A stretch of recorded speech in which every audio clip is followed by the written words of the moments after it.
Hello friends, how are you? Welcome to concept mentor. पिछली जो class थी, class 10th CBSE, और उसमें हमने डिस्कस किया था बहुत ही अच्छा टॉपिक मॉडल्स, और जिसपे आपने बहुत सारा प्रेम स्नेह दिया और काफ़ी अच्छा समझ में आया और आपने अच्छे कमेंट भी किए। और आज की जो क्लास है वो अपनी डिटर्मिनर्स की है, और इसमें पहले कंसेप्ट पढ़ाया जाएगा और उसके बाद में एमसीक्यू पढ़ाए जाएंगे। इतने शानदार तरीके से शॉर्ट एंड स्वीट आपको स्टडी मटेरियल प्रोवाइड किया जाएगा कि यदि आप इनको ध्यान से पढ़ते हैं, देखते हैं और इन क्वेश्चंस को आप सोल्व करते हैं, तो कोई भी क्वेश्चन एग्जाम में बाहर नहीं जाएगा और आपको सारे के सारे क्वेश्चन वहां पे करने बहुत ही ईजी लगेंगे। इस चैनल को ज़्यादा से ज़्यादा सब्सक्राइब कीजिए और इस चैनल को आप ज़्यादा से ज़्यादा अपने दोस्तों को शेयर कीजिए। और साथ में एक चीज़ और बताना चाहता हूँ कि इसी चैनल पे आपको मैथमेटिक्स की क्लास भी देखने को मिलेगी, और आप कोई भी कंसेप्ट यदि क्लियर नहीं है तो आप टेलीग्राम में लिख के भेज सकते हैं। और साथ ही इस चीज़ का आप खास ध्यान रखें कि समय को बिल्कुल बर्बाद नहीं करना है। हम आपके लिए इतनी मेहनत कर रहे हैं, तो आप भी प्लीज़ डेडिकेटेड रहिए, ठीक है? तो शुरुआत करते हैं डिटर्मिनर्स की। डिटर्मिनर्स क्या होते हैं? Determiners are the words that tell the number और quantity of the noun.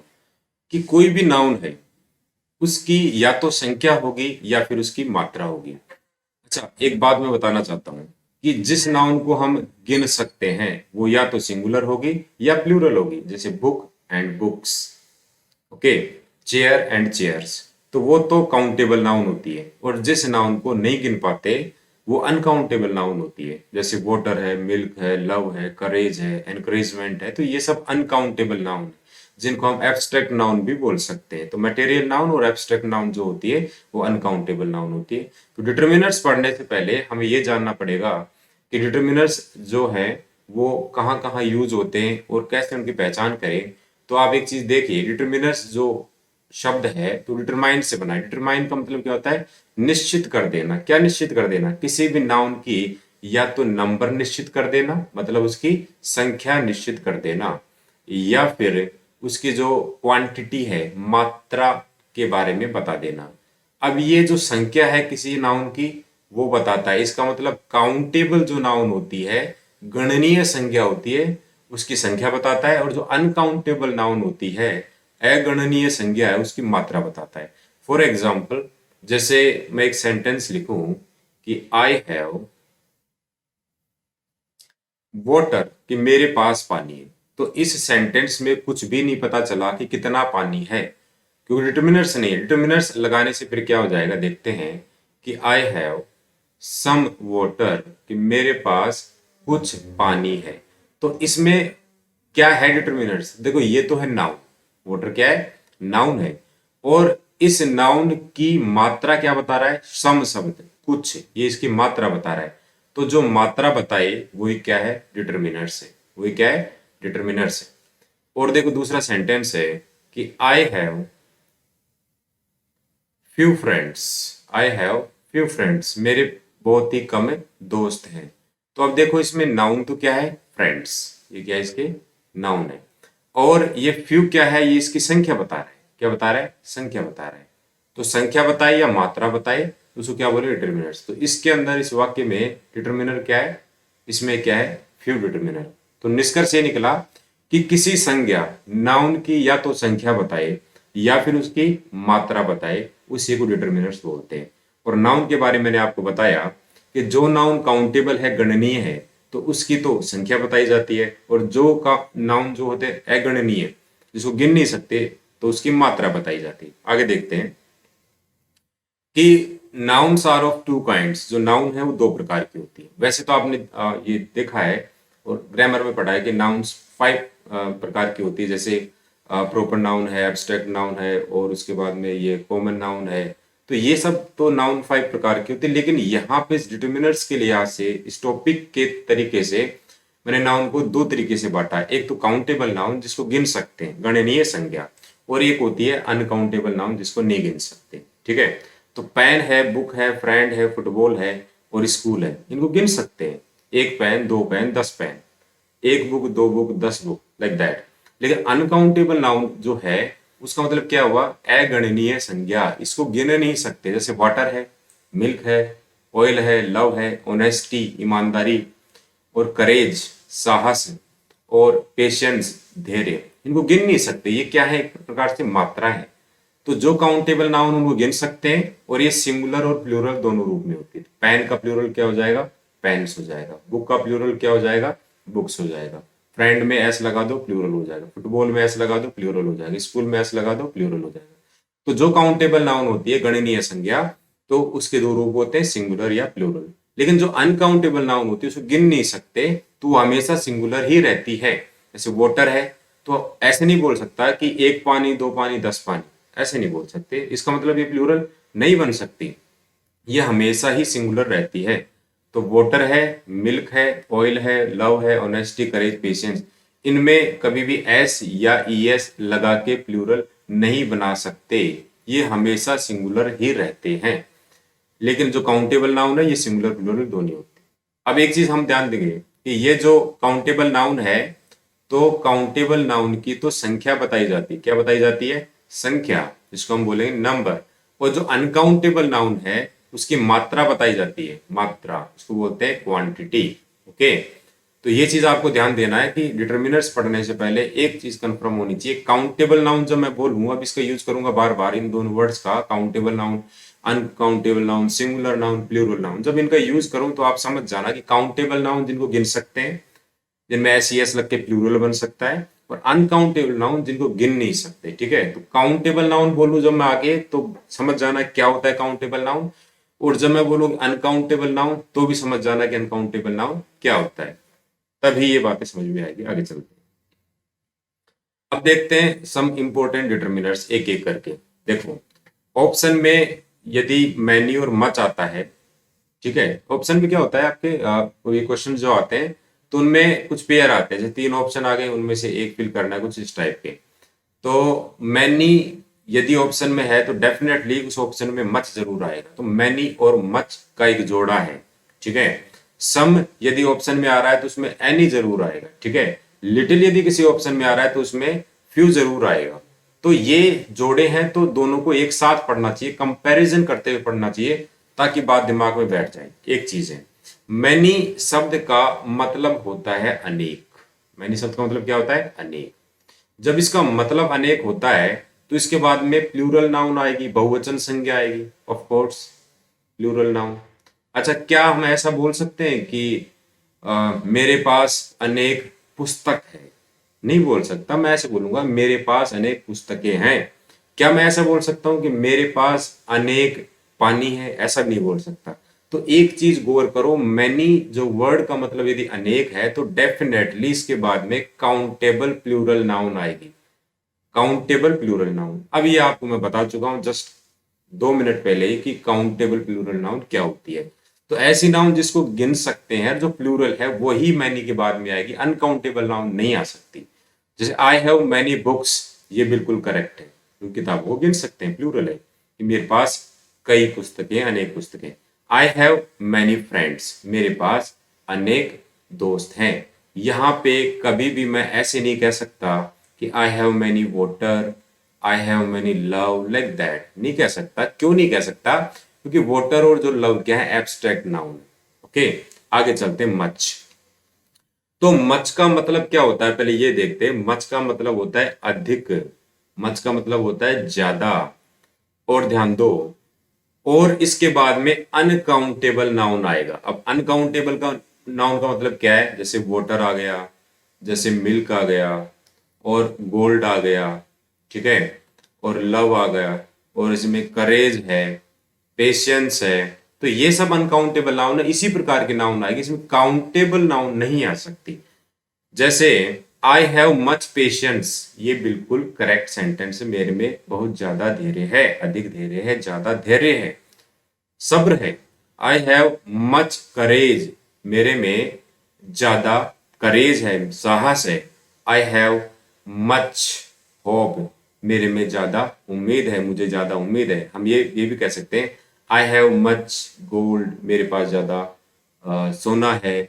I have much money, I have much water, I have much gold, ये सब चीज हम बोल सकते हैं। ठीक है, सारे अनकाउंटेबल नाउन। तो निष्कर्ष ये निकला कि मैनी का मतलब अनेक और मच का मतलब ज्यादा।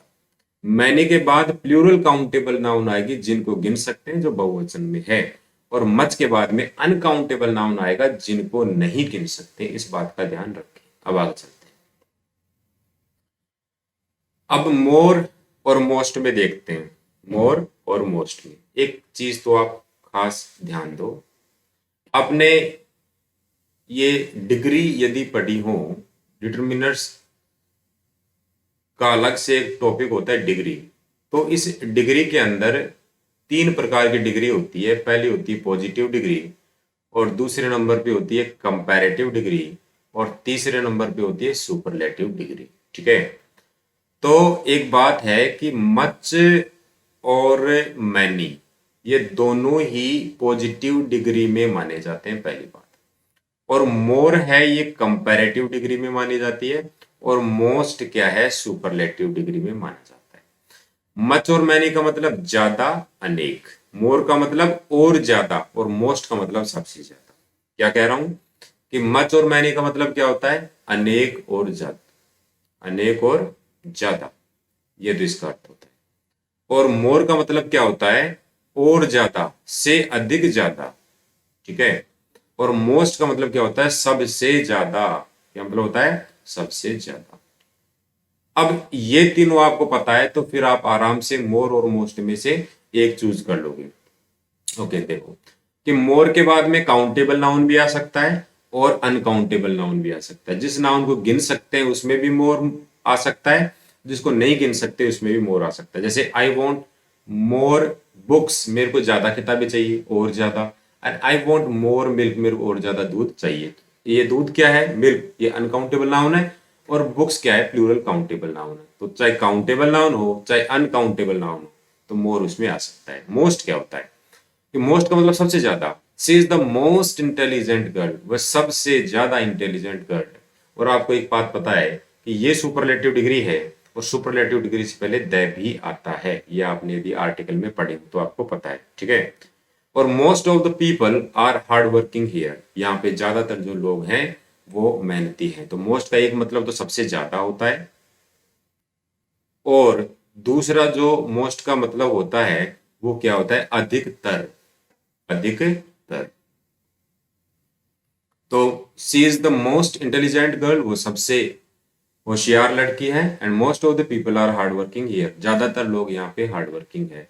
तो जैसे ही आपको मोर एंड मोस्ट मिले तो वहां पे आप इनका जो हिंदी अनुवाद है, इनका जो हिंदी मीनिंग है, तो उसको आधार मानते हुए, उसको रखते हुए सेंटेंस के अंदर, उस फिल इन द ब्लैंक्स में आप खुद आइडिया लगा सकते हैं कि यहाँ पे कौन सा ज्यादा सूटेबल है। आगे चलते हैं।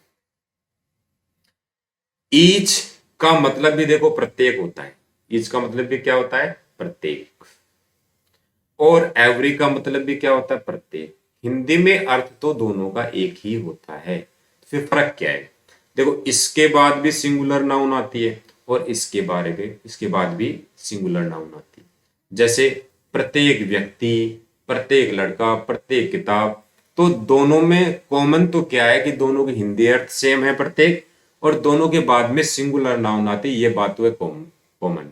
जब बात दोनों कॉमन है तो फिर ये दोनों अलग क्यों हैं, दोनों ही एक ऑप्शन में आ जाए, एक क्वेश्चन में अलग अलग ऑप्शन बन के आ जाए, तो दोनों में से चूज कौन सा करे, ईच और एवरी में से, ये क्वेश्चन उठता है। तो देखो ध्यान दो कि यदि उस सेंटेंस में जो नाउन दे रखी है वो सीमित है। सीमित का मतलब 1 2 4 5 कोई भी संख्या है, ये सीमित संख्या है। चाहे 10,000 हो, उसे कोई फर्क नहीं पड़ता। लेकिन असलियत में एक फिक्स संख्या यदि नाउन की है तो वहां पे तो आएगा ईच। और यदि नाउन अनलिमिटेड है, असीमित है, जिसका कोई आंकिक मान नहीं है, तो उस कंडीशन में वहां पे एवरी आएगा। फॉर एग्जाम्पल, दोबारा सुनो फर्क क्या है, कि जब ऐसा फील हो कि नाउन लिमिटेड है, 2 4 5 10 20 कुछ भी है, लिमिटेड है, तो उसमें आएगा ईच। और जब फीलिंग ऐसी हो कि ये नाउन तो अनलिमिटेड है, इसके बारे में कोई निश्चित संख्या दे ही नहीं रखी, उस कंडीशन में एवरी आएगा। For example, I saw 5 movies, मैंने 5 मूवीज देखी। तो ये जो नाउन मूवीज है ये निश्चित है, कितनी निश्चित है, 5। तो ये लिमिटेड हुई कि नहीं, 5 मूवीज, ये निश्चित होगी, लिमिटेड होगी, 5 मूवी है, बिल्कुल फिक्स पता चल गया। तो ईच मूवी वाज इंस्पायरिंग, प्रत्येक मूवी इंस्पायरिंग थी। तो प्रत्येक ईच ये इसलिए लगा क्योंकि मेरे को यहाँ पे 5 नजर आ गया। 5 मूवी मतलब निश्चित मूवी है। हो सकता है चाहे यहाँ पे 50 हो, चाहे 500 हो, चाहे 5000 हो, डजन मैटर। यदि संख्या आ गई ना तो फिर वो सीमित हो गई। सीमित आते ही यहाँ पे ईच आएगा, यहाँ पे एवरी नहीं आएगा। जैसे आई सा 5 मूवीज, मैंने 5 मूवीज देखी। ईच मूवी वाज इंस्पायरिंग, प्रत्येक जो मूवी है वो इंस्पायरिंग थी, वो मोटिवेशनल थी, प्रेरणादायक थी। अब देखिए कि ऐसा मैंने मूवीज, मैंने अनेक मूवीज देखी, ठीक है। एवरी मूवी वाज इंस्पायरिंग, प्रत्येक मूवी जो थी वो इंस्पायरिंग थी। कैसे? एक बात बताओ, मूवीज ये नाउन है, नाउन से पहले मैंने मैनी यूज किया है, तो मैनी का मतलब अनेक, कई। क्या बता सकते हो कि सेंटेंस के अंदर ये मूवीज कितनी है? नहीं बता सकते। तो अनलिमिटेड काम हो गया, अनसर्टेन काम हो गया, तो अनलिमिटेड काम हो गया, इस कारण से यहाँ पे एवरी आया। लेकिन ऊपर वाले सेंटेंस में तो बता सकते हैं मूवी कितनी है, 5 है, तो ये लिमिटेड काम हो गया, इसलिए यहाँ पे क्या आया? ईच आया। एक बार तो आपने सेंटेंस एक तो सुना होगा कि the sun rises every day होता है कि ईच डे होता है, ये बताओ। तो आपने यही सुना होगा कि the sun rises every day, कि सूरज रोज उगता है, प्रतिदिन उगता है। तो ये जो दिनों की जो संख्या है ये तो अनिश्चित है। हजारों साल से, लाखों साल से सूरज उग रहा है और आगे भी उगता रहेगा, तो ये अनिश्चित काम हो गया, अनलिमिटेड हो गया। इस कारण से क्या इसमें एवरी आएगा, ठीक है। आपने ये भी सुना होगा कि I go to office every day, कि मैं रोजाना प्रत्येक दिन ऑफिस जाता हूं। अरे जब तक आदमी जीता है तब तक कर्म करना ही पड़ेगा, तो पता नहीं कितने दिन ऑफिस जाएंगे, कब तक जाएंगे, जब तक जिएंगे, जब तक जाएंगे। तो अनलिमिटेड काम हो गया, है कि नहीं? अनलिमिटेड काम हो गया। तो ये बातें हैं। आगे चलते हैं। तो ईच का मतलब क्या हुआ? कि जब सीमित होना हो, और एवरी का मतलब क्या हुआ? जब असीमित हो। आगे चलते हैं। अब ध्यान दो, जब जब किसी क्वेश्चन में सम यदि ऑप्शन में है तो उसमें डेफिनेटली एनी जरूर ऑप्शन में होगा, इसमें कोई डाउट नहीं है। तो हमेशा पेयर में मैं पढ़ा रहा हूं, क्योंकि ऑप्शन के आधार पे मैं आपको पढ़ा रहा हूं। सम और एनी, इनमें पहले तो देखते हैं समानता क्या है, ठीक है। देखो, सम और एनी दोनों में समानता ये है कि सन जो सम है और ये जो एनी है, दोनों के बाद में चाहे काउंटेबल नाउन हो चाहे अनकाउंटेबल नाउन हो, ठीक है। सम हो चाहे एनी हो, दोनों के बाद में काउंटेबल और अनकाउंटेबल दोनों ही प्रकार के नाउन आ सकती है।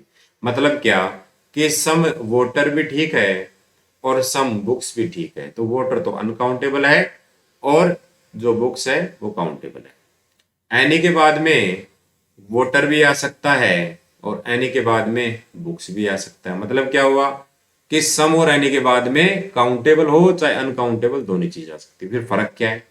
फर्क सीधा सा ये है कि यदि सेंटेंस पॉजिटिव सेंस का है, मतलब उसमें नोट वर्ड नहीं आ रहा, या नेवर जैसा वर्ड नहीं आ रहा, या रेयरली वगैरह वर्ड नहीं आ रहा, कुल मिला के यदि सेंटेंस नेगेटिव नहीं है, नकारात्मक नहीं है, मतलब वो पॉजिटिव है, तो पॉजिटिव सेंटेंस में ही सम आएगा। सबसे इंपॉर्टेंट बात, ठीक है। जैसे आई हैव सम बुक्स, बिल्कुल correct. I have some water, ये बिल्कुल करेक्ट। क्यों? यहाँ पे नोट कहां दिख रहा है आपको? नहीं दिख रहा, तो नेगेटिव नहीं होने चाहिए सेंटेंस। नेगेटिव सेंटेंस में सम नहीं आता, बस इस बात का खास ध्यान दें। अच्छा, फिर मैंने क्या लिखा कि रिक्वेस्ट वाले जो वाक्य होते हैं उनमें भी सम आता है। एक बात ध्यान देना कि जब कभी आपको क्वेश्चन मार्क नजर आए ना, जैसे ये क्वेश्चन मार्क है, तो इस सेंटेंस को, पहली बात तो आप इंटरोगेटिव सेंटेंस मत मानना। अभी तक आपके मन में एक ही धारणा है कि यदि किसी सेंटेंस के आखिर में क्वेश्चन मार्क आ रहा है तो वो तो इंटरोगेटिव सेंटेंस है, प्रश्नवाचक वाक्य। ऐसी बात नहीं है कि जब हम किसी से रिक्वेस्ट करते हैं तो क्वेश्चन मार्क लगाते हैं, लेकिन वास्तव में वो प्रश्नवाचक चिन्ह नहीं होता, वो इंटरोगेटिव सेंटेंस नहीं होता, वो रिक्वेस्ट का एक फॉर्म होता है। तो मैंने ये लिखा है यहाँ पे कि जो सम होता है, तो सम एक तो पॉजिटिव सेंस में आएगा, इसका एग्जांपल ये दे रखा है, ठीक है। और दूसरी बात मैंने क्या बताई कि सम जो है रिक्वेस्ट में भी आएगा, और रिक्वेस्ट में आपको इंटरोगेटिव प्रश्नवाचक सेंटेंस की तरह नजर तो आएगा वो सेंटेंस, लेकिन वास्तव में वो प्रश्नवाचक वाक्य नहीं है। तो इन दोनों वाक्यों को देख के ये मत समझना कि सम का इस्तेमाल प्रश्नवाचक वाक्यों में होता है। कभी भी इंटरोगेटिव सेंटेंस में प्रश्नवाचक जो वाक्य होते हैं उनमें और नेगेटिव सेंटेंस में, इन दो प्रकार के वाक्यों में कभी भी सम का इस्तेमाल नहीं होगा। खास बात दोबारा ध्यान देकर सुन लो, इंपॉर्टेंट बात को मैं 3 बार बोलता हूं। तो इंटरोगेटिव सेंटेंस प्रश्नवाचक वाक्य और नेगेटिव सेंटेंस, इंटरोगेटिव सेंटेंस की पहचान क्या, आखिरी में क्वेश्चन मार्क, और नेगेटिव सेंटेंस की पहचान क्या, इसमें नोट आएगा। तो यदि किसी वाक्य में नोट आ रहा है, यदि किसी वाक्य के अंत में प्रश्नवाचक चिन्ह आ रहा है, कभी भी सम मत लगाना। तो फिर प्रश्न ये उठता है कि यहां पे तो इंटरोगेटिव साइन आ रहा है, फिर सम क्यों लगाया? अरे ये सम इसलिए लगाया कि इंटरोगेटिव साइन तो दिख रहा है लेकिन वाक्य नेगेटिव नहीं है, सॉरी इंटरोगेटिव नहीं है, ये वाक्य रिक्वेस्ट के हैं जिनका स्वरूप नजर आ रहा है कि ये वाक्य कैसे हैं, इंटरोगेटिव, लेकिन वास्तव में ये वाक्य इंटरोगेटिव नहीं है, ये रिक्वेस्ट है, बार बार सुनो। अब ये जो सेंटेंस पढ़ता हूं कि would you visit here someday, क्या आप किसी दिन यहां पे आएंगे? तो ये एक रिक्वेस्ट है इसलिए यहां पे सम आया, इंटरोगेटिव सेंटेंस नहीं है ये। और would you take some tea, क्या आप कुछ चाय पियेंगे, थोड़ी चाय पियेंगे, तो ये भी रिक्वेस्ट है, कोई इंटरोगेटिव सेंटेंस नहीं है। ठीक है, तो निष्कर्ष ये निकला कि सम का इस्तेमाल हमेशा पॉजिटिव सेंटेंस में होगा। हाँ, रिक्वेस्ट में भी होगा, रिक्वेस्ट में प्रश्नवाचक चिन्ह लग सकता है लेकिन उसको इंटरोगेटिव सेंटेंस नहीं मानना है। आगे ध्यान दो, एनी का जो प्रयोग है वो कहां पे होता है? काउंटेबल अनकाउंटेबल नाउन में होता है, चाहे वाटर हो चाहे बुक्स हो। नेगेटिव सेंटेंस में होगा, मतलब सेंटेंस में नोट आना चाहिए, पहली बात एक कंडीशन, या फिर सेंटेंस इंटरोगेटिव होना चाहिए, मतलब आखिर में प्रश्नवाचक चिन्ह होना चाहिए। ठीक है, तो ये जो बातें हैं कि या तो सेंटेंस नेगेटिव होगा या फिर इंटरोगेटिव सेंटेंस होगा, केवल उस सेंस में ही एनी का प्रयोग होगा। और यदि सेंटेंस पॉजिटिव है, सकारात्मक है, और यदि सेंटेंस रिक्वेस्ट का है, कभी भी इन दो प्रकार के वाक्यों में एनी का इस्तेमाल मत करना। केवल नेगेटिव सेंटेंस और इंटरोगेटिव सेंटेंस में ही एनी का प्रयोग होगा। जैसे I don't have any friend, मेरे कोई दोस्त नहीं है। I don't have any water, मेरे पास कोई पानी नहीं है। तो ये सेंटेंस में एनी क्यों आया? क्योंकि ये देखो ये नोट ही है, इस कारण से नकारात्मक नेगेटिव बन गया, इस कारण से यहां पे आया एनी, यहां पे सम नहीं आ सकता।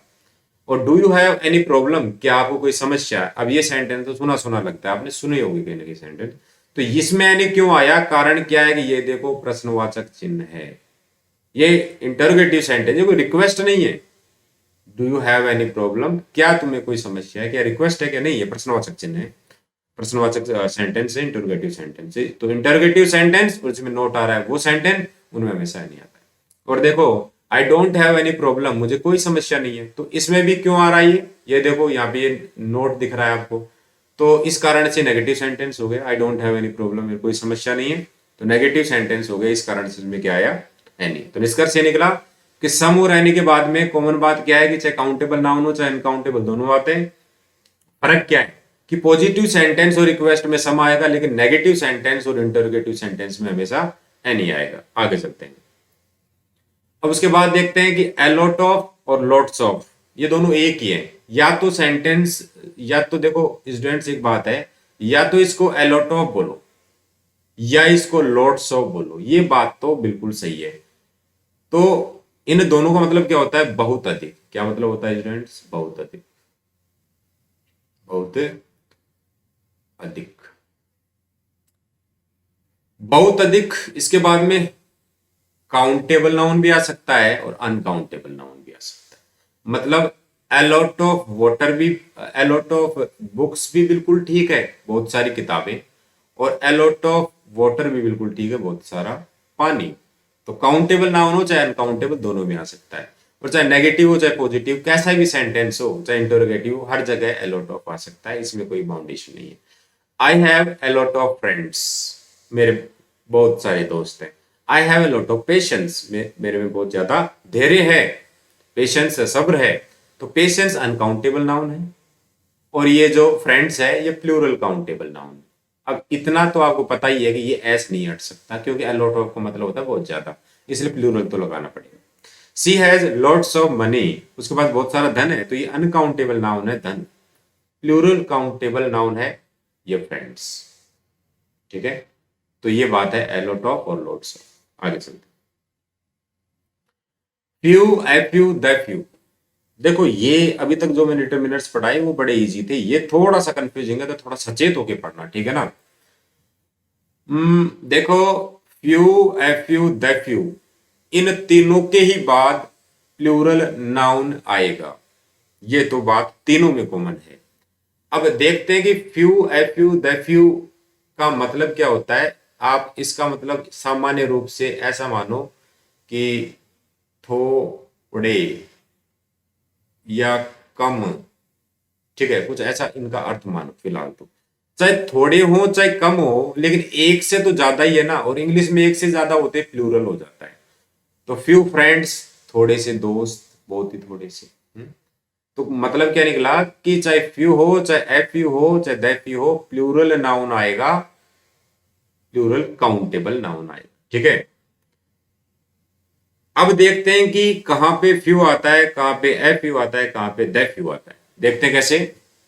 एक बात है कि जब कोई संख्या न के बराबर हो, नगण्य हो, नेगेटिव मीनिंग देता हो सेंटेंस, नेग्लिजिबल नंबर हो, इतनी संख्या कम कि उसका होना और न होना बराबर, इतनी संख्या कम कि वाक्य नकारात्मक भाव देता है, इतनी कम संख्या कि आपका काम नहीं बन पा रहा, उसका होना न होना बराबर है। मतलब यदि किसी सेंटेंस में फ्यू आया तो इससे यह निष्कर्ष निकलता है कि वो चीज इतनी कम है कि वो काम हो ही नहीं सकता जो उस चीज से होता है। For example, she has few friends, उसके बहुत ही कम दोस्त है। मतलब ऐसा मान लो कोई दो तीन दोस्त है, बहुत ही कम। सो सी इज अलोन, इसलिए वो अकेली है। अरे ये जो सेंटेंस आप पढ़ रहे हो यहाँ पे, सी इज अलोन, वो अकेली है, तो इस सेंटेंस ने मजबूर कर दिया इस फ्यू को लगाने के लिए कि इतनी अकेली है वो कि उसके फ्रेंड बहुत ही कम है।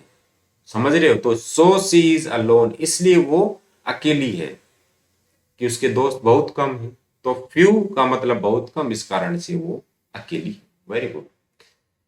ही हैज फ्यू बुक्स, उसके पास बहुत ही कम किताबें हैं। जैसे मान लो कोई एग्जाम पास करने के लिए सपोज 10 किताबों की जरूरत है, ठीक है, 10 किताबों की जरूरत है, उसके पास बेचारे के पास दो तीन किताबें। तो ये जो मात्रा है, ये जो संख्या है ये किताबों की, ये दो तीन से पास नहीं हो सकता वो, इस कारण से ये नेग्लिजिबल संख्या है, काम नहीं बन सकता, इस किताबों का होना न होना बराबर है। तो देखो फिर आगे क्या लिख रहा है, he can not pass the exam, वो एग्जाम में पास नहीं हो सकता। तो काम बिगड़ा कि नहीं बिगड़ा? अरे वो एग्जाम में पास नहीं हो सकता, वो काम बिगड़ गया। तो जब जब काम बिगड़े तब तब फ्यू आएगा। अरे वो अकेली हो गई, काम बिगड़ा कि नहीं उसका, इस कारण से यहाँ पे क्या है, फ्यू आया। अरे इसमें अकेली है, इस कारण से वो दुखी है, यहाँ पे वो पास नहीं हो सकता, इस कारण से दुखी है। तो फ्यू का होना तो मतलब क्या है, दुख का होना, ठीक है। अब देखते हैं आगे एफ यू। पहली बात तो क्या है कि एफ यू होता है ये फ्यू से ज्यादा होता है। अरे फ्यू का तो होना न होना बराबर ही है। और ये एफ यू होता है ये इससे तो थोड़ा ज्यादा होता है फ्यू से, लेकिन इतना ज्यादा भी नहीं होता कि हम किसी को दे दें। खुद का ही काम बड़ी मुश्किल से चलता है, बहुत ही कम मात्रा, ठीक। तो ये थोड़ा पॉजिटिव मीनिंग देता है, ये थोड़ा पॉजिटिव मीनिंग देता है। कैसे कि एक खास बात ध्यान देना स्टूडेंट्स, कि जब जब काम बिगड़े बहुत कम मात्रा तो फ्यू, और जब बस अपना ही काम बन जाए, किसी को दे नहीं सकते कोई चीज, उस केस में एफ यू का यूज करेंगे। लेकिन एक बात बताओ, कोई आदमी आपसे कोई चीज मांगता है तो एफ यू अमाउंट देंगे कि नहीं देंगे? फ्यू अमाउंट देंगे कि एफ यू अमाउंट देंगे? समझो बात को, कि आप किसी को चीज दे रहे हो या किसी से कोई चीज ले रहे हो, तो वो फ्यू लोगे कि एफ यू लोगे? जैसे आपसे किसी ने मांगा कि मेरे को फ्यू किताब दे दो, तो ये कहना ही गलत है। ये मैं किसी को ये ऐसे बोलूं कि गिव मी फ्यू बुक्स, मेरे को थोड़ी सी किताब दे दो, तो सेंटेंस इनकरेक्ट है। क्यों है? अरे आप कोई चीज मांग रहे हैं तो थोड़ी पर्याप्त मात्रा तो मांगो, ये तो अपर्याप्त मात्रा है। ये यहां पे एफ यू लगना चाहिए, ठीक है। Give me a few books, थोड़ी सी किताब दे दो। तो केवल फ्यू से तो अपर्याप्त मात्रा होती है, तो मांगने में, कोई चीज लेने में और देने में पर्याप्त मात्रा का यूज किया जाता है। अच्छा, एक चीज ध्यान दो कि आई गेव हिम, मैंने उसे दिया, ए फ्यू बुक्स, की फ्यू बुक्स, ये बताओ मैंने उसको फ्यू बुक्स दिया क्या फ्यू बुक्स दिया, ये बताओ। ए फ्यू ही लगाऊंगा, क्योंकि यदि मैं इस ए को हटा लूं यहां से तो फिर मैंने उसको बिल्कुल नेग्लिजिबल अमाउंट में वो किताबें दी हैं। तो किसी से चीज मांगे या किसी को कोई चीज दे, तो लेन देन का जो मामला है, आदान प्रदान का मामला है, उसमें फ्यू का इस्तेमाल नहीं करते, एफ यू का यूज करते हैं, कुछ तो थोड़ा दे। अब ये सेंटेंस आपके समझ में आ गई, पॉजिटिव मीनिंग देता है, मतलब काम आपका बन गया लेकिन इतना भी नहीं बना कि दूसरे को दे दिया। जैसे सेंटेंस है कि please give me a few books, मेरे को थोड़ी सी किताब दीजिए। अरे कोई चीज किसी से मांग रहे हैं तो न के बराबर मांगेंगे क्या? कभी आपने हिंदी में ऐसा सेंटेंस सुना है कि मेरे को न के बराबर किताब दे दो? यदि आपने केवल फ्यू बोला तो इसका हिंदी अर्थ ये निकला मेरे को न के बराबर बहुत ही कम किताबें दे दो। ऐसा नहीं बोलते, हम क्या बोलते हैं? Please give me a few books, मेरे को थोड़ी सी किताब दे दो। अच्छा, आई गेव हिम, यदि मैं ऐसे बोलूं कि I gave him few books, मैंने उसको न के बराबर किताब दी, तो ये लॉजिकल बात नहीं है। हम उसको ये बोलेंगे I gave him a few books, मैंने उसको थोड़ी सी किताब दी। तो फ्यू में तो काम अटकता है और ए फ्यू में काम सुधरता है। ये नेगेटिव मीनिंग देता है फ्यू, ये पॉजिटिव मीनिंग देता है। और ए फ्यू का इस्तेमाल करते हैं आदान प्रदान में, व्यवहार में। ठीक है, आगे चलते हैं। दैट फ्यू के बारे में सोचते हैं। दैट फ्यू क्या होता है? दैट फ्यू का मतलब ये होता है जितना भी आपके पास है कोई संख्या, उस पूरे का जिक्र हो जाए। ऑल दैट इज मेंशन्ड, जो कुछ भी जिक्र किया गया है उस सारे का आपके पास वो चीज हो। एक और खास बात ध्यान देना कि कैसे पता चलेगा कि इसमें दैट फ्यू लगाएं, तो इसमें एक ही बात है, या तो सेंटेंस में कोमा होगा, ठीक है, या फिर हु विच दैट, इनमें से कोई होगा। पहचान बता रहा हूं, बड़ा गौर करना, सबसे इंपॉर्टेंट बात अब मैं बता रहा हूं कि फ्यू एफ फ्यू तो फिर भी लोग पढ़ लेते हैं, लेकिन दैट फ्यू के मामले में अटक जाते हैं। यदि सेंटेंस में क्वेश्चन कोमा आ जाए या हु विच दैट में से कोई एक आ जाए, या फिर एक चीज और ध्यान देना, हैज और हैड, ठीक है ना, और हैव, यदि ये तीन वर्ड कहीं आपको सेंटेंस में मिलते हैं, उनके हिंदीनुवाद जब करते हैं तो जो जिसे जिसने, जो जिसे जिसने, ऐसा इसका हिंदीनुवाद आता है। ठीक है, तो वहां पे हमेशा दैट फ्यू आएगा। दोबारा बता रहा हूं, यदि सेंटेंस में क्वेश्चन जो कॉमा आ जाए, या फिर हु इज दैट आ जाए, या फिर उसमें हैज हैव हैड आ जाए और इनका हिंदी अनुवाद क्या हो जाए, जो जिसे जिसने, तो 100% इसमें कोई डाउट की बात नहीं है कि उसके अंदर क्या आएगा, उसके अंदर दैट फ्यू आएगा। फॉर एग्जाम्पल कि दैट फ्यू फ्रेंड्स, वो थोड़े से दोस्त, दैट फ्यू फ्रेंड्स, वो थोड़े से दोस्त, दैट ही हैड, जो उसके पास थे, दैट ही हैड, जो उसके पास थे। तो बताओ इसके हिंदी अनुवाद में जो नहीं आया क्या? तो जो जिसे जिसने हिंदी अनुवाद में आ गया तो 100% दैट फ्यू ही आएगा। तो दैट फ्यू फ्रेंड्स, वो थोड़े से दोस्त, दैट ही हैड, जो उसके पास थे, लेफ्ट इन द ट्रबल, वो उसे संकट में छोड़ के चले गए। अरे ये क्या हो गया, दोस्त संकट में छोड़ के चला गया, ये तो गद्दार दोस्त हो, ये क्या बात होगी? अरे ध्यान दो स्टूडेंट्स, एक खास है, जीवन का एक रहस्य है। क्या है कि जिंदगी तो अपने दम पे ही जी जाती है, दूसरों के कंधों पे तो जनाजे निकला। जनाजे जानते हैं? तो जिंदगी हमेशा खुद के दम पे जी जाती है, ठीक है, दूसरों के दम पे कभी जनाजे ही निकलते हैं। ये जो एक दूसरे का विश्वास करके जो लोग बैठे रहते हैं ना, वो मेरे लिए कुछ कर देगा और वो मेरे लिए कुछ कर देगा, कोई किसी के लिए नहीं कर पाएगा। आप खुद ही जिम्मेदार हो अपनी तरक्की के लिए और खुद ही अपनी बर्बादी के लिए जिम्मेदार हो। ठीक है ना? तो खास बात क्या है लाइफ में कि कुछ करना है तो खुद ही करो, दूसरे से उम्मीद मत करो। अब इसका मतलब ये नहीं है कि हम लोगों से संबंध तोड़ दे, संबंध नहीं तोड़े, हम उनकी हेल्प करें, सारा करें, लेकिन ये आशा मत रखो कि बस मैं उसी के भरोसे जिंदगी और बस वही जिंदगी में कुछ करेगा तो मेरी जिंदगी कटेगी। ऐसी मनोवृत्ति कभी नहीं लानी चाहिए। हमेशा क्या करना है, मैं जो कुछ लाइफ में करूंगा बस वही, उसी कर्म के आधार पर मैं आगे बढ़ूंगा, दूसरे के करने से कुछ नहीं होता। ठीक है ना? तो the few rupees which he earn, वो थोड़े से रुपए जो उसने कमाए। तो देखो जो हिंदी अनुवाद में जो आ रहा है कि नहीं आ रहा, कि द फ्यू रुपीज, वो थोड़े से रुपए जो उसने कमाए, डिपॉजिटेड इन द बैंक, वो उसने बैंक में डिपॉजिट कर दिए, जमा। तो इनमें क्या है, पहचान का शब्द क्या है, दैट आ गया, विच आ गया। दूसरा पहचान का शब्द क्या है, ये देखो हैड आ गया। और तीसरा पहचान का शब्द क्या है, जो जिसे जिसने, इसके दिनवाद में आ रहा है, इस कारण से इसमें क्या आ रहा है, दैट यू आ रहा है। तो इसका से निकला किसी सेंटेंस में यदि हु इज दैट कॉम आ जाए, या हैज हैव हैड आ जाए, या फिर उसके दिनवाद में जो जिसे जिसने आ जाए, तो उसमें 100% दैट यू आएगा। आगे चलते हैं। Little, a little, the little, इनके बाद में अनकाउंटेबल नाउन आएगा जिनको गिन नहीं सकते, जैसे वोटर है, मिल्क है, ये सब चीज तो मैं आपको बताता आ रहा हूं कि ये सब जो चीज है अनकाउंटेबल नाउन है, तो कोई बड़ी बात नहीं है। अच्छा, इसमें क्या करना है कि एक बात याद रखो कि जो कुछ फ्यू के साथ संबंध था वो लिटिल के साथ संबंध है। लिटिल और फ्यू सेम संबंध, ए फ्यू और ए लिटिल सेम संबंध, द फ्यू और द लिटिल सेम संबंध। क्या मतलब, जब काम बिगड़ जाए, खुद का काम नहीं चल पाए, वाक्य नकारात्मक भाव देता हो, खुद का ही काम नहीं हो पा रहा, नगण्य कोई चीज है तो लिटिल। थोड़ी सी कोई चीज आ गई, खुद का ही काम चल पा रहा है लेकिन दूसरे को वो चीज नहीं दे पा रहे, और सकारात्मक भाव वाक्य में आ रहा है, लेन देन का जो मामला है, किसी को दे रहे हैं, ले रहे हैं, तो उस व्यवहार के अंदर ए लिटिल का यूज करते हैं। और रही बात द लिटिल की, तो यदि किसी वाक्य में क्या जाए, हु इज दैट कोमा, या फिर हैज हैव हैड, या फिर इन दिनवाद में जो जिसे जिसने, इस टाइप का आ जाए, तो वहां पे आएगा द लिटिल। वही पुरानी बात याद करना। फर्क क्या है, बस ये अनकाउंटेबल नाउन में आता है और फ्यू है, few the few countable noun में आता है। देखते हैं कैसे।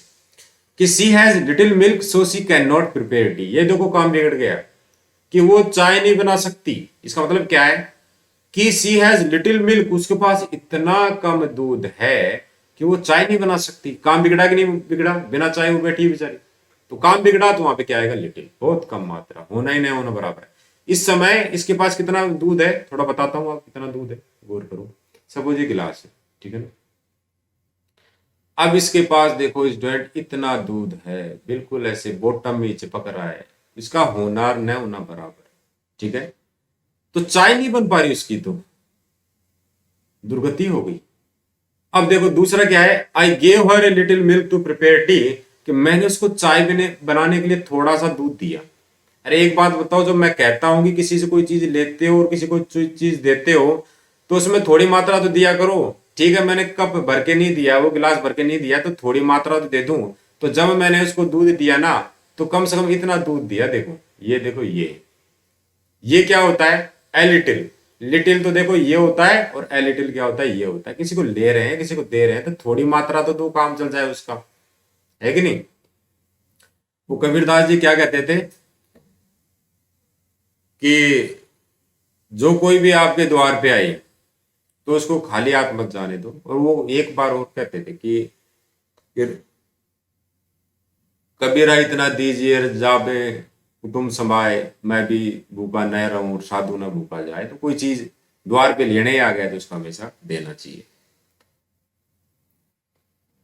और एक और बात मेरे को याद आ रही है, मेरे गुरुजी ने कहा था कि एक स्टेटमेंट है कि रहीमन वो नर मर चुके जिन मुख निकसत ना है। सॉरी, दोबारा बोलता हूं, बड़ा इंटरेस्टिंग बात है कि रहीमन वो नर मर चुके जो कहीं मांगन जाए, उनसे पहले वो मुए जिन मुख निकसत ना। सिंपल मतलब ये है कि वो कहते हैं कि रहीमदास जी कहते हैं कि वो नर मरे हुए के समान है जो कहीं मांगने जाते हैं कोई चीज। और उनसे पहले वो मरे हुए के समान है कि कोई मांगने आ गया और उसको दिया नहीं।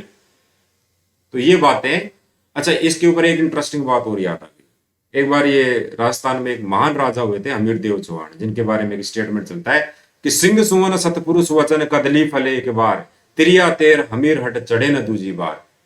कि शेर एक बार शिकार करता है, सिंह सुवन सतपुरुष वचन, और जो मान लोग एक ही बार कमिटमेंट करते हैं, फिर अपने बाप की भी नहीं सुनते। तो सिंह सुवन सतपुरुष वचन कदली फले एक बार, और केले के एक ही बार फल लगता है। सिंह सुवन सतपुरुष वचन कदली फले एक बार, त्रिया तेल हमीर हट चढ़े न दूजे बार। और लड़की की शादी एक ही बार होती है, और हमीर जो हट है, हमीर का जो जिद्दीपना है, हमीर का जो कमिटमेंट है, वो एक ही बार चढ़ता है, फिर हमीर पीछे नहीं हटता। तो उसने अलाउद्दीन खिलजी का कोई दुश्मन को शरणागत कर लिया था, उसको रक्षा का वचन दिया था, तो हमीर देव चौहान का सब कुछ बर्बाद हो गया, लेकिन उस व्यक्ति को जो उसके शरण में आया था, जो अलाउद्दीन खिलजी का दुश्मन था, उसको अलाउद्दीन को दिया नहीं, कहा कि सबसे पहले अब मेरी गर्दन कटेगी फिर इसका कुछ हो पाएगा। तो ये परंपराएं बड़ी ही मेरे को जोश में लाती हैं। सिंह सुवन सतपुरुष वचन कदली फले एक बार, तिलिया तेर हमीर रट चढ़े ना दूजी बार। तो जोश में रहा करो। अच्छा, तीसरी बात क्या है कि the little milk that I gave her was taken by a cat. अरे विडंबना हो गई। तो इस सेंटेंस में तो क्या कहा कि she has little milk so she can not prepare tea. इतना कम दूध है कि वो चाय नहीं बना सकती। उसके बाद मेरे को दया आई, मैंने उसको थोड़ा दूध दिया। कैसे दिया कि आई gave her a little milk, मैंने उसको थोड़ा सा दूध दिया टू प्रिपेयर टी, चाय बनाने के लिए, मतलब इतना सा दे दिया। फिर क्या हुआ, उसके समुद्र में चाय थी नहीं। द लिटिल मिल्क, वो थोड़ा सा दूध, दैट आई गेव हर, जो मैंने उसको दिया, was taken by a cat, उसको तो बिल्ली पी गई, उसको तो बिल्ली पी गई। तो द लिटिल क्यों लगाया, ध्यान दो, एक तो दैट मिल गया, ठीक। और दूसरा बात, इसमें क्या है, हिंदी अनुवाद जब करते हैं तो इसमें जो शब्द जरूर आ रहा है, ध्यान दो कैसे कि द लिटिल मिल्क, वो थोड़ा सा दूध, दैट आई गेव हर, जो मैंने उसको दिया। तो जो शब्द आ रहा है, तो इसमें दैट आ रहा है और जो आ रहा है, इस कारण से क्या हो गया, इसमें द लिटिल आ गया। तो द लिटिल मिल्क, वो थोड़ा सा दूध, दैट आई गेव हर, जो मैंने उसको दिया, was taken by a cat, उसको बिल्ली पी गई। तो कुल मिला के बिना चाय ही बैठी रही, किस्मत में नहीं थी चाय। बस 5 मिनट और। अब ये है आर्टिकल। आपको पता है कि आर्टिकल का वैसे बहुत लंबा टॉपिक है, कम से कम 1.5 घंटे की क्लास है, लेकिन इसमें शॉर्ट बता देता हूं थोड़ा सा कि आर्टिकल होते हैं ए एंड द, ठीक है। ए और एन, इन दोनों का मतलब क्या होता है, एक। क्या मतलब होता है, एक। इनका मतलब यदि एक है तो मतलब चीज एक ही आएगी, इसलिए ए के बाद भी सिंगुलर नाउन आती है और एन के बाद भी सिंगुलर नाउन आती है। अच्छा, ए कब आता है, एन कब आता है, आता तो सिंगुलर नाउन है, लेकिन यदि कॉन्सोनेंट ध्वनि आ रही है उस शब्द की, जैसे मैंने लिखा बुक, ठीक है, तो बुक सिंगुलर है, तो इसकी कॉन्सोनेंट ध्वनि आ रही है बू, ओके, तो ये बी क्या है, बुक। ये कॉन्सोनेंट ध्वनि है, व्यंजन ध्वनि है, इस कारण से यहाँ पे ए आया। तो व्यंजन ध्वनि से यदि कोई शब्द शुरू है, कॉन्सोनेंट से शुरू है, तो वो क्या आएगा, उसमें ए आएगा। एन कब आता है, जब वोवल साउंड हो, स्वर ध्वनि हो। मतलब जैसे मैं ऐसे लिखूं कि एप्पल, ठीक है, एप्पल, तो एप्पल में उसको कैसे लिखते हैं हिंदी में, एप्पल है, तो ये स्वर है, ये क्या है, वोवल है, इस कारण से में क्या है, एन। अब द है, इसके बाद में सिंगुलर नाउन और प्लूरल नाउन दोनों ही आ जाते हैं, इसमें कोई बात नहीं है।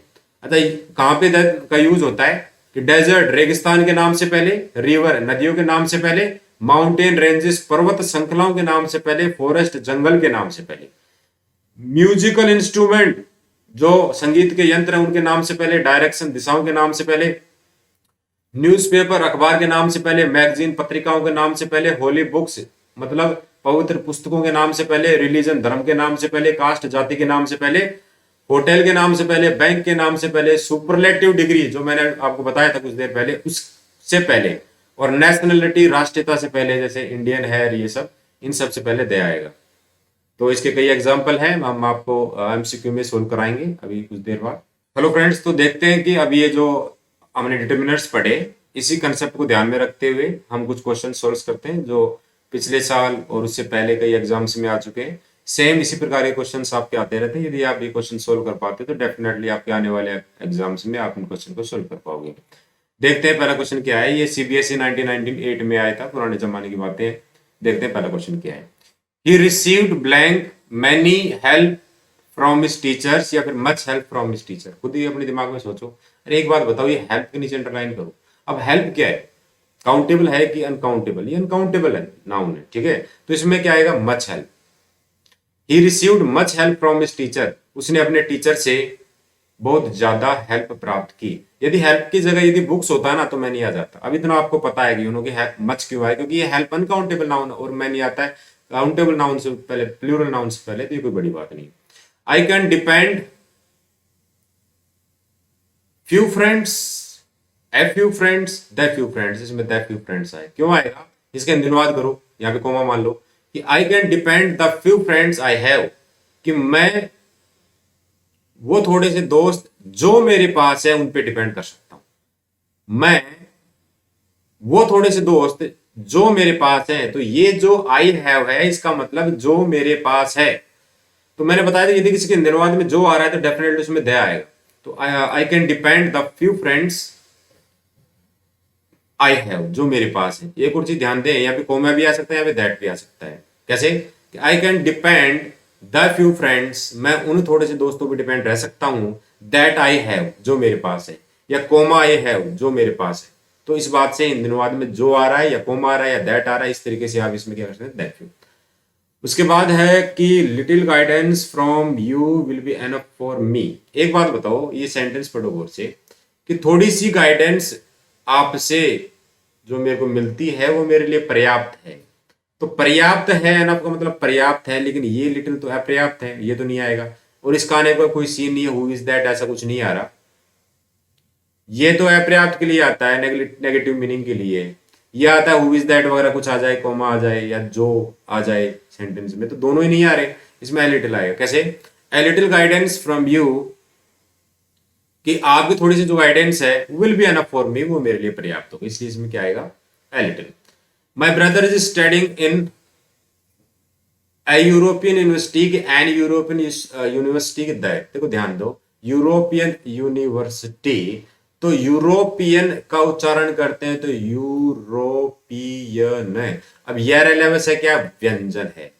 ऐसा मत देखना कि ई से स्टार्ट हो रहा है, ई वोवल है, इस कारण से इसमें एन लगा दूं। बात वोवल की नहीं है, मैं हमेशा ये कहता हूं इसका उच्चारण करो। उच्चारण में यू आ रहा है, यह हिंदी में क्या होता है, व्यंजन होता है। हिंदी के हिसाब से देखना है इसको। इस कारण से इसमें क्या आएगा, ए आएगा। जो भी स्टूडेंट ऐसे सोच रहा है कि इसमें एन आएगा, वो गलत है, क्योंकि इसका उच्चारण में यह आ रहा है, यह व्यंजन होता है। आप ये मत देखो कि ये ई से स्टार्ट हो रहा है जो वोवल है, ठीक है। तो इसमें क्या आएगा, ए आएगा। My brother is studying in a European university, मेरा जो दो भाई है वो यूरोपियन यूनिवर्सिटी में पढ़ रहा है। आगे चलते हैं। ही गेव अवे मतलब उसने दे दिया। लिटिल मनी ही हैड, अरे ये देखो ये पहचान, ही हैड मिल गया ना, कन्फर्म बात है, द लिटिल आएगा। इतनी जल्दी पहचान हो जाती है। कैसे?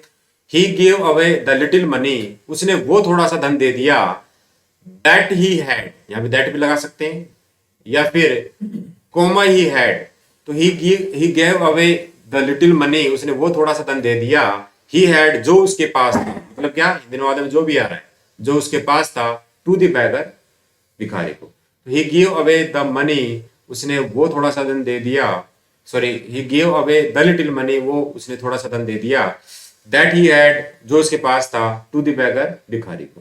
पूरे का जिक्र हो गया, इसमें क्या आएगा, द लिटिल। आगे देखते हैं कि few of my friends help me much in my distress, कि a few of my friends help me much in my distress. ध्यान दो कि मेरे डिस्ट्रेस में, जब मैं तनाव में था, तो थोड़े से मेरे दोस्तों ने मदद की। तो एक नेग्लिजिबल तो नहीं कह सकता, एक कम से कम पॉजिटिव सेंस तो होना चाहिए ना। सेंटेंस पॉजिटिव सेंटेंस का, इसमें फ्यू तो नहीं आ सकता, अरे इसमें ये भी नहीं आ सकता कि उसमें हु इज दैट कॉमा वगैरह नहीं है। इसमें ए फ्यू आएगा कि a few of my friends, थोड़े से मेरे जो दोस्त हैं उन्होंने मेरी डिस्ट्रेस में मदद की, ठीक है। उसके बाद देखते हैं, I got much help from my mother then my father, की मोर हेल्प। एक बात आपको बताना चाहता हूं कि ये जो मोर है ये कंपैरेटिव डिग्री में आता है, ठीक है। कंपैरेटिव डिग्री का मतलब दो में तुलना। ये तो है फादर और ये है मदर, तो दोनों ने ही क्या करी, हेल्प करी, तुलना हो रही है। और तुलना का मतलब कंपैरिजन, और कंपैरिजन का मतलब कंपैरेटिव डिग्री, तो इसमें मोर आएगा, मोर आएगा। बताया था ना कि ये मोर कंपैरेटिव डिग्री है, वो बात है। I I got more help from my mother, कि मैंने मेरी माता जी से ज्यादा हेल्प प्राप्त की, देन माई फादर, मेरे पिताजी की अपेक्षा। तो यहाँ पे दो में कंपैरिजन हो रहा है, और देन हमेशा कंपैरेटिव डिग्री में आता है। तो कई चीजें मेरे को ये बता रही है कि इसमें क्या आएगा, कंपैरेटिव डिग्री आएगा। तो देखो कंपैरेटिव डिग्री मोर है, ये तो सुपरलेटिव डिग्री है, ठीक है ना, और ये अपना पॉजिटिव डिग्री है, ये बात।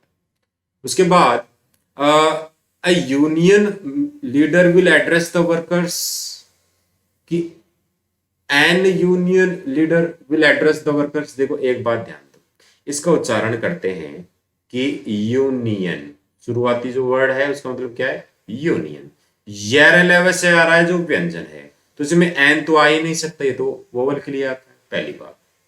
अब ये मत सोचना कि यू से स्टार्ट है तो वोवल है, स्टार्ट किसी से भी हो उसका उच्चारण क्या है ये मेन चीज है। तो यह इसका उच्चारण है जो व्यंजन है, कॉन्सोनेंट है। तो एन तो आ ही नहीं सकता, अब ऑप्शन बचता है ए का और तय का। तो एक बात ध्यान दो, नियम ये कहता है कि यदि कोई चीज अपने स्थान पे एक ही है तो वहां पे दय आता है। For example switch on the fan, पंखा बंद करो, तो पंखा अपने स्थान पे एक ही है तो इसे दया आएगा। इसलिए इसमें ए भी मत लगाना, कई विद्यार्थी ये सोचेंगे कि पिछले क्वेश्चन में आपने ए लगाया था, वो मैटर है यूनिवर्सिटी का। और ये मैटर क्या है कि the union leader will address the workers, मतलब क्या कि जो यूनियन जो लीडर है वो कर्मचारियों को एड्रेस करेगा। एड्रेस का मतलब यहाँ पता नहीं है, एड्रेस का मतलब यह है संबोधन। क्या मतलब है यहाँ पे? संबोधन, उनको भाषण देगा, बोलेगा कुछ। तो नेता यहाँ पे एक है, ये वर्कर्स कर्मचारियों को एड्रेस करेगा, संबोधन करेगा। तो नेता एक है, तो जो चीज अपने पास अपनी जगह पे एक होती है उसमें क्या आता है? दय आता है। जैसे गिव मी द बुक, मेरे को वो किताब दो। Switch on the bulb, bulb switch on करो। तो जो चीज एक होती है उसमें हमेशा दया आता है। ठीक है, इसमें दया आएगा, इसमें ए भी नहीं आएगा, मैंने कारण बता दिया। आगे चलते हैं। आई रिसीव्ड मच एनकरेजमेंट या मोर एनकरेजमेंट या मैनी। एक बात ध्यान दो कि मोर तो तब आता है जब दो की तुलना हो, तो यहाँ पे दो की तो कोई बात ही नहीं है। माई पेरेंट्स, मेरे माता पिता, इसमें दोनों ही आ गए, लेकिन ये दो अलग अलग इसका संदर्भ नहीं है। दूसरा मैंने एक और बात बताया कि मोर तब आता है जब वाक्य में देन आ जाए, देन भी नहीं आ रहा। तो न तो दो चीज में तुलना हो रही और न इसमें देन आ रहा है, इसलिए कंपैरेटिव डिग्री तो नहीं आएगा। एक ऑप्शन खत्म। दूसरा, ये एनकरेजमेंट के नीचे अंडरलाइन करते हैं। इस एनकरेजमेंट का मतलब क्या होता है? प्रोत्साहन। क्या मतलब होता है? प्रोत्साहन। और जो प्रोत्साहन होता है वो अनकाउंटेबल नाउन है, और अनकाउंटेबल नाउन से पहले मैनी कभी नहीं आता, मैनी के बाद तो काउंटेबल नाउन आता है। एक ही ऑप्शन बचा, मच। तो I received much encouragement from my parents, मैंने मेरे माता पिता से बहुत ज्यादा प्रोत्साहन प्राप्त किया। अगला question, my brother is NCC cadet. अरे दिखने में तो ये एन क्या है? वोवल कॉन्सोनेंट नजर आ रहा है, एन। लेकिन ये एक चीज ध्यान दो, जब इसका उच्चारण करते हैं तो इसको लिखो उच्चारण को, एन सी और सी। अब ये बताओ, ये ए स्वर नहीं है क्या? ये स्वर है, ये वोवल है ए। अरे ए से डी, ए से ना, कि भूल गए क्या बचपन की बात? तो ए स्वर है और स्वर को बोलते हैं वोवल, और इस कारण से इसमें क्या आएगा? एन। ठीक है, अब ये मत कहना कि ये कॉन्सोनेंट से शुरू है, अब बात को गहराई तक जाओ। माई brother is an NCC cadet, तो इसमें क्या आएगा? एन आएगा। एनसीसी जानते हैं, नेशनल कैडेट कॉर्प्स, जो क्या होते हैं अपने आर्मी के लिए तैयारी करते हैं बचपन से। He does not trust. अच्छा, ये देखो हैज आ गया, हैज आ गया, यहाँ पे कोमा भी आ सकता है, यहाँ पे दैट भी आ सकता है, हु इज दैट। कुल मिला के क्या पता चला? The few. अब देखो ध्यान देते हैं, he does not trust the few friends that he has, या कोमा ही हैज, कि वह वो तो, ही डज नॉट ट्रस्ट, वो विश्वास नहीं करता, द फ्यू फ्रेंड्स, वे उन थोड़े से दोस्तों पर, दैट ही हैज, जो उसके पास है। तो उच्चारण में क्या आ रहा है? जो आ रहा है, इन दोनों में जो आ रहा है, हैज आ रहा है, तो ये मेरे को इंडिकेट क्या कर रहा है? इसमें क्या लगा दो? The few. He does not trust the few friends, वह उन थोड़े से दोस्तों पर विश्वास नहीं करता, ही हैज, जो उसके पास है। आगे देखते हैं, a busy person has little to waste. एक बात बताओ, क्या कि भी जो बड़े बड़े स्टार हैं या फिर उद्योगपति हैं या बहुत ही ज्यादा बिजी जो लोग हैं, सक्सेसफुल लोग हैं, क्या आप उनको फोन करके 1 घंटा खराब कर सकते हो क्या? क्या आप उनको जब इच्छा चाहे जब मिल सकते हो क्या? नहीं मिल सकते। क्यों नहीं मिल सकते? वो बिजी व्यक्ति हैं, इसका मतलब वो थोड़ा सा भी समय नहीं खराब करते, थोड़ा सा भी समय नहीं खराब करते। तो अब ध्यान देना, इस सिद्धांत पे ये क्वेश्चन होगा, a busy person has little to waste. एक बिजी जो आदमी होता है उसके पास बहुत ही कम समय होता है वेस्ट करने के लिए, बहुत ही कम समय होता है वेस्ट करने के लिए, इसलिए इसमें क्या आएगा? लिटिल आएगा। ठीक है, आगे चलते हैं। Many guest were invited but only a few turn up. कई गेस्ट को इनवाइट किया था लेकिन केवल थोड़े से ही आ पाई। अब ऐसा तो नहीं कह सकते ना कि नाम मात्र क्या है, ऐसा तो होता ही नहीं। अरे 200 आदमी को बुलाया तो कम से कम 100 तो आएंगे ना, आधे तो आ गए। इसका मतलब क्या हुआ? न के बराबर तो नहीं हो सकता ना, कभी कभी ऐसे कह सकता हूं क्या? बहुत सारे गेस्ट को इनवाइट किया, न के बराबर आए, ऐसा नहीं होता, कभी नहीं होता। ठीक है, तो मतलब कम आए लेकिन फिर भी वो एक मात्रा है, नेग्लिजिबल अमाउंट नहीं है, तो फ्यू तो आएगा नहीं, एफ यू आएगा। दैट फ्यू जैसा कोई केस दिख रहा नहीं है कि हु इज दैट कोमा वगैरह कुछ नहीं है। ठीक है, इसमें क्या आएगा have you. This is the European lady I was talking about. ध्यान दो, आई वॉज टॉकिंग अबाउट का मतलब जिससे मैं बात कर रहा था, जिससे मैं बात कर रहा था। तो इन दिनों बाद में जो जिसे जिसने आ गया, इस कारण से यहां पे आएगा क्या, द आएगा। ये आर्टिकल का नियम है द। ये क्या कहता है कि यदि कोई सेंटेंस में हु विच दैट आ जाए, कोमा आ जाए, ठीक है, तो उस केस में हमेशा वो जो नाउन है स्पेसिफाइड हो जाती है, विशेष हो जाती है, विशेष होने के कारण द आता है। ये आर्टिकल का नियम है। और ये बात ध्यान देना है कि यदि किसी वाक्य में जो जिसे जिसने आ गया तो या फिर द फ्यू या द लिटिल या फिर आर्टिकल क्वेश्चन है तो द जरूर आएगा। आगे है, बचे 4 क्वेश्चन और बचे। Have patience. I can not give you any money, a little money, some money. एक बात ध्यान दो, कैन नॉट में एक बात ध्यान दो, यहां पे आपको नोट दिख रहा है, नेगेटिव सेंटेंस है, तो नेगेटिव सेंटेंस में सम तो आ ही नहीं सकता, पॉजिटिव में। दूसरी बात, नेगेटिव सेंटेंस में ए लिटिल भी नहीं आ सकता, क्योंकि नकारात्मक भाव में नहीं आता, ये पॉजिटिव सेंस में आता है। और आपको क्या बताया था कि नेगेटिव सेंटेंस और इंटरोगेटिव सेंटेंस हो तो एनी आएगा।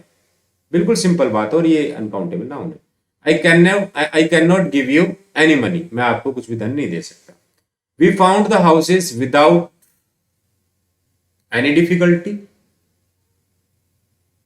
Much difficulty, many difficulty, more. सोचो, वी फाउंड द हाउस, हमें घर मिल गया, without much difficulty, many difficulty. देखो ध्यान दो, मोर तो कंपेरेटिव डिग्री में आता है, दो से तुलना में आता है, ये नहीं आ सकता। डिफिकल्टी का मतलब क्या होता है, समस्या, दिक्कत।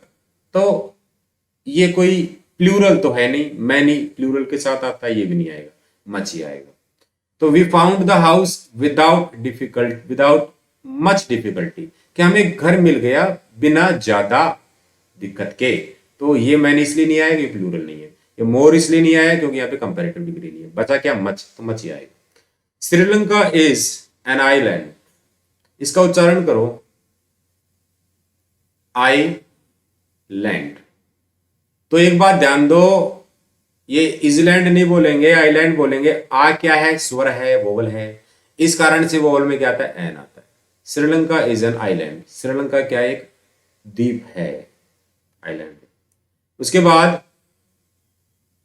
Each of the boys was awarded, कि every of the boys was awarded, कि any of the boys awarded. Any का तो कोई मतलब नहीं निकलता क्योंकि नेगेटिव सेंटेंस में आता है, ठीक है। अब ये जो बॉयज है, ये